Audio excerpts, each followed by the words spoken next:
Bonjour à tous. Aujourd'hui, on se retrouve pour le deuxième épisode du podcast droitdusport.com et nous allons revenir sur une affaire qui a dépassé le cadre juridique et qui a conduit la FIFA à revoir sa manière de réguler les transferts internationaux.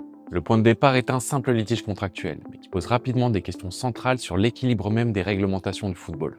Mais surtout, une affaire dont les conséquences restent à venir puisque la FIFA doit encore finaliser un règlement appelé à redéfinir le cadre des transferts internationaux. On se penche tout de suite sur l'affaire Diarra.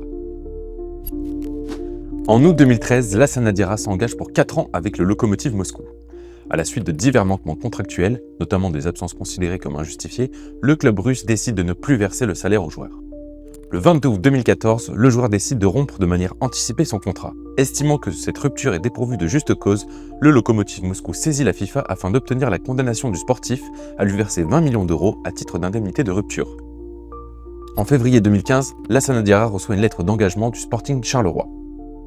Le club réclame des garanties par la FIFA et l'Union royale belge de football qu'il ne soit pas tenu solidairement avec le joueur de payer l'éventuelle indemnité de résiliation dont ce dernier serait redevable envers le Lokomotiv Moscou en application de l'article 17.2 du FIFA RSTJ.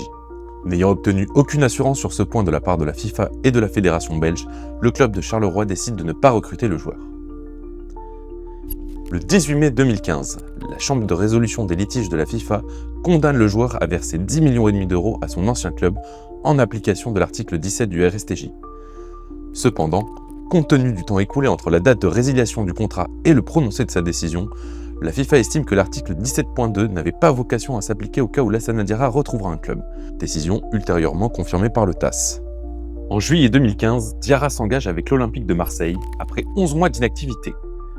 Le footballeur a néanmoins assigné la FIFA et l'URB-SFA devant les juridictions étatiques belges afin d'obtenir réparation du préjudice subi, à savoir un manque à gagner résultant de sa période d'inactivité forcée. Dans son arrêt rendu le 19 septembre 2022, la Cour d'appel de Mons saisit la CJUE à titre préjudiciel. L'affaire Diarra dépasse largement le cas individuel. Elle a mis en lumière des tensions profondes dans la réglementation internationale du football et a ouvert une phase de réforme toujours en cours. Pour comprendre la portée de cet événement majeur, nous sommes allés à Liège rencontrer Jean-Louis Dupont, l'avocat de l'Astana Diarra.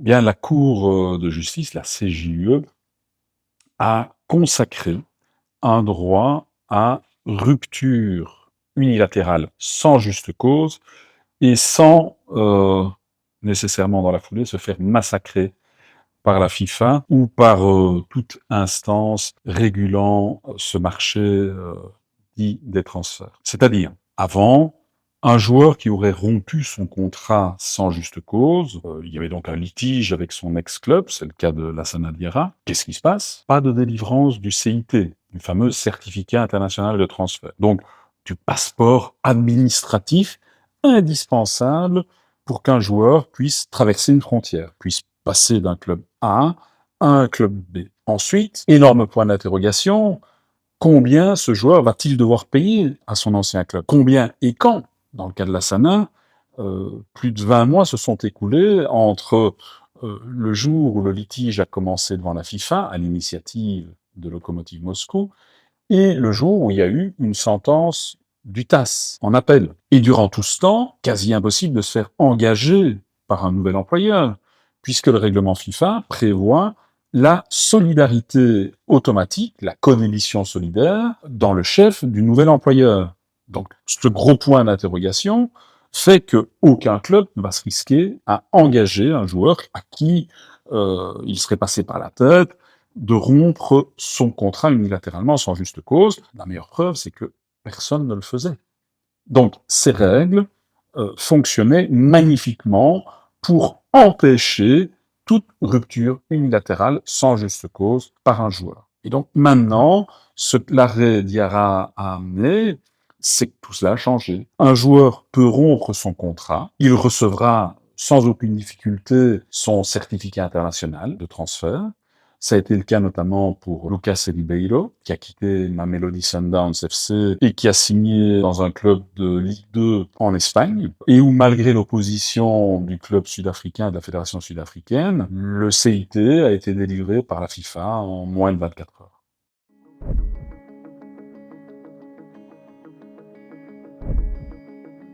La FIFA a, me semble-t-il, une position schizophrénique. Parce que, d'une part, dans la presse, c'est à peine si elle n'a pas crié victoire le jour de l'arrêt Diarra, par ailleurs, elle n'a de cesse de modifier le règlement dont elle dit qu'il était parfaitement légal. Allez comprendre. Comment? D'abord, par des dispositions transitoires, parfaitement illégales au regard de l'arrêt Diarra, mais qui ont joué leur rôle, c'est-à-dire faire peur, ce qui explique qu'un peu de joueurs ont osé rompre leur contrat unilatéralement lors de la dernière fenêtre de transfert. Et puis maintenant, d'après les échos que j'ai, la FIFA est occupée à tenter d'élaborer des règles pérennes, définitives. Et dans ces règles pérennes et définitives, il semble que, de nouveau, il y ait des violations frontales de l'arrêt Diarra. D'abord, on continue à parler de sanctions disciplinaires, de périodes protégées, alors que tout ça a été balayé par la Cour de justice. Ensuite, alors que la Cour de justice a dit ce à quoi a droit l'ancien employeur, c'est la réparation d'un dommage, et le dommage, ça ne peut pas être la perte de la possibilité d'un transfert, puisque ce transfert n'existait qu'en vertu de règles illégales. Que nous dit la FIFA? On va donner à l'ancien club le coût de remplacement. Donc, vous devez engager un nouveau joueur, vous devez le payer. C'est absurde. C'est pas ça un dommage. Donc, de nouveau, violation frontale de l'arrêt Diarra. Et puis, plus fondamentalement, ça ce n'est pas écrit, mais selon moi, c'est pire. Ce qui viole l'arrêt Diarra, c'est de vouloir continuer à prétendre, depuis Zurich ou même depuis Miami maintenant, de vouloir prétendre réguler un marché du travail UE sur l'ensemble du territoire de l'Union européenne de manière unilatérale, alors que de telles régulations ne peuvent exister que soit en vertu de règlements UE, de lois nationales ou de conventions collectives UE, le dialogue social européen. Et donc, sous couvert de pseudo-consultation, la FIFA continue à fonctionner selon un mode unilatéral. C'est dépassé. C'est fini, cette autocratie ne peut plus être. Et c'est pas l'arrêt Diarra, c'est une accumulation d'arrêts qui ont amené la CJUE à sanctionner durement un mode de gouvernance et à indiquer aux régulateurs internationaux changer de mode de gouvernance. Dans une certaine mesure, une mesure très limitée. Il semble que l'UEFA soit un peu plus sensible à ce message. La FIFA, malheureusement, à ce jour, on ne voit rien venir.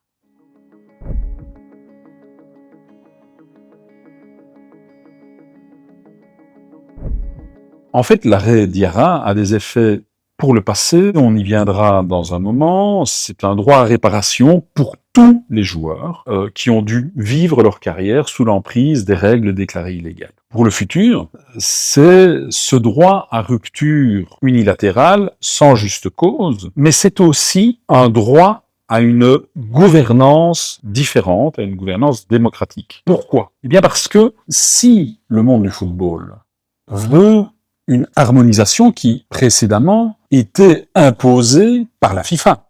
Et ce qui était imposé était illégal, mais c'était harmonisé. Eh bien, si on veut de nouveau une harmonisation, on doit passer par la négociation collective et par la conclusion de conventions collectives. Parce que, en dehors de telles conventions collectives, la seule chose qui peut exister, ce sont les lois nationales. Et donc une disparité de lois nationales. Un certain chaos, ou en tout cas un certain flou. Les clubs, légitimement, veulent quelque chose de plus lisible, quelque chose de plus stable. Les clubs veulent que le marché du travail soit également un facteur de redistribution de revenus. On sait que le système de transfert ne remplissait pas ce rôle, tous les économistes l'ont dit, mais personne ne l'a entendu. Eh bien, si les clubs veulent ça, et que les joueurs veulent aussi un peu de stabilité, qu'ils veulent la sécurité de l'emploi, en ce sens plutôt la sécurité du salaire, être vraiment payé, pas juste avoir un beau contrat, eh bien, ils vont s'entendre, ils vont trouver un point d'équilibre. Ça s'appelle une convention collective. Au niveau européen, c'est le dialogue social européen, et le train est en marche, et c'est très intéressant, et c'est là où je disais que l'UEFA, dans une certaine mesure, a entendu le message, puisque apparemment, elle est aux côtés de FIFPro Europe, de European Leagues, de European Club Football, pour activer ce dialogue social européen et même demander à la FIFA de jouer le jeu au niveau global. Donc, pourquoi est-ce que c'est la clé? Parce que, dans un célèbre arrêt, qui est l'arrêt Albani, la CJUE a jugé que le droit de la concurrence ne s'applique pas aux conventions collectives. Donc, dans une convention collective, vous pouvez, dans une certaine mesure, faire des choses qui pourraient être considérées comme des restrictions de concurrence si elles émanaient uniquement des patrons, des employeurs, de la FIFA, de l'UEFA.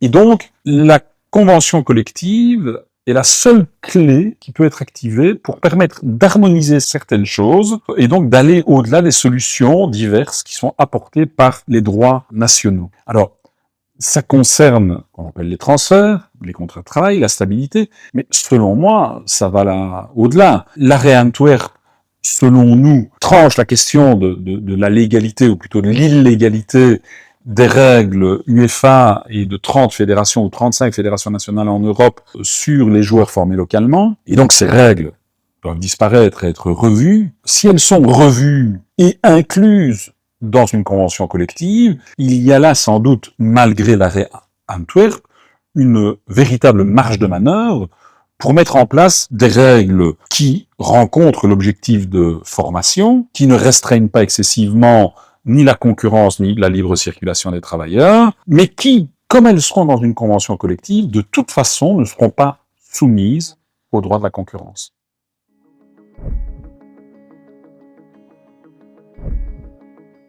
Une fondation, Justice for Players, le 1er août 2025, a lancé aux Pays-Bas, parce que c'est un pays où la législation sur les class actions est en pointe, cette fondation a lancé une class action visant à ce que tous les joueurs qui ont dû vivre leur carrière depuis 2002 à ce jour sous l'emprise de règles FIFA déclarées illégales par la CJUE puissent obtenir compensation du dommage qu'ils et elles ont subi. Alors, c'est important parce que ces class actions, leur origine, c'est une directive européenne. C'est voulu. C'est ce qu'on appelle le Private Enforcement of EU Competition Law. Dans cette directive, il est expliqué que les moyens dont dispose la Commission et les autorités nationales pour faire respecter le droit de la concurrence sont grandement insuffisants. Et que donc c'est important que les victimes aillent réclamer leur dû. Parce que c'est ça qui fera que les gens qui ont eu l'imprudence ou l'impudence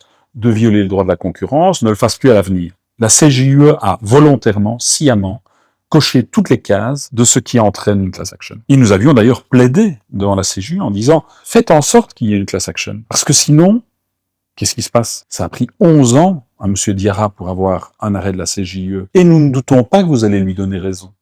C'est ce que nous avons plaidé. Mais la FIFA, elle va nous dire oh, « Désolé, elle va un peu changer ses règles. » Et quoi, on va être reparti pour 10 ans? Pour qu'ils comprennent, il faut qu'il y ait un prix à payer quand on viole le droit UE.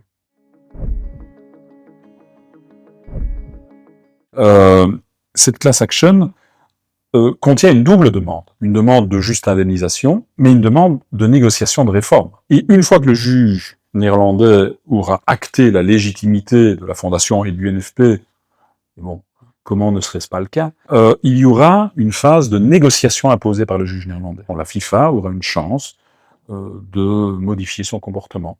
À elle de saisir cette chance à pleine main et rapidement.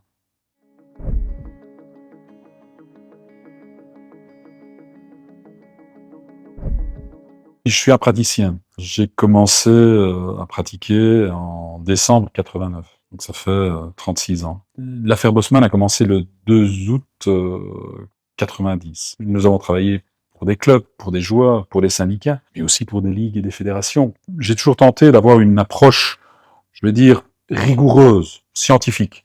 Je ne suis pas un académique. Mais bon, l'âge venant, on me demande de plus en plus de transmettre. Et je trouve que c'est juste de le faire. Dans ce contexte, avec d'autres, nous avons décidé de mettre sur pied un programme à distance, via Internet, dont le titre est Law, Economics and Geopolitics of Professional Sport. Il s'agit de quelque chose de multidisciplinaire, qui ne se veut pas réducteur, c'est pas le droit du sport au sens des règlements de la FIFA ou de l'UEFA, c'est beaucoup plus large, qui se veut aussi véritablement objectif. Objectif ne veut pas dire neutre. Chaque lecture défendra son point de vue, et il y aura des points de vue différents. Il y aura aussi des modules qui seront conçus comme de véritables débats entre des stakeholders ayant des points de vue antagoniques. Le but de ce cours, c'est en une 50aine d'heures de permettre à ceux qui veulent soit aborder ce secteur professionnel, soit y progresser, leur permettre de réfléchir par eux-mêmes, d'être critiques, puis d'aller plus loin s'ils le veulent. Voilà, modestement, c'est tout ce que je peux faire en matière de transmission.